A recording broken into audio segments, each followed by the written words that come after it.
राष्ट्रवादीचे राष्ट्रीय अध्यक्ष अजित पवार, प्रदेशाध्यक्ष सुनील तटकरे, संपर्कमंत्री दत्तात्रय भरणे, सहसंपर्कमंत्री अण्णासाहेब बनसोडे यांच्या आदेशानुसार महापालिका निवडणुकीची तयारी जोमाने सुरू असून सोलापूर महानगरपालिका निवडणुकीसाठी राष्ट्रवादी काँग्रेस पार्टीच्या वतीने मंगळवार 16 डिसेंबरपासून इच्छुक उमेदवारांचे अर्ज स्वीकारण्यात येणार आहेत.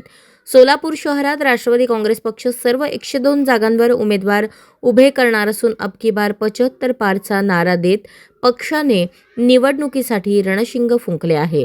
सहसंपर्कमंत्री अण्णा बनसोडे यांच्या उपस्थितीत अलीकडेच अनेक मान्यवरांनी पक्षात प्रवेश केला असून आगामी काळात आणखी दिग्गज नेत्यांचा प्रवेश अपेक्षित आहे. त्यामुळे शहरात राष्ट्रवादीसाठी पोषक वातावरण निर्माण झाले असल्याची माहिती शहर जिल्हाध्यक्ष संतोष पवार, कार्याध्यक्ष जुबेर बागवान यांनी दिली.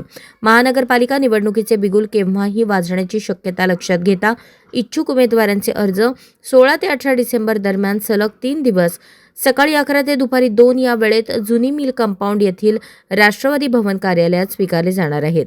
अर्ज प्रक्रिया पूर्ण झाल्यानंतर वरिष्ठांच्या आदेशानुसार उमेदवारांच्या मुलाखतीची तारीख, वेळ आणि ठिकाण जाहीर करण्यात येणार असल्याची माहितीही पक्षाच्या वतीने देण्यात आली.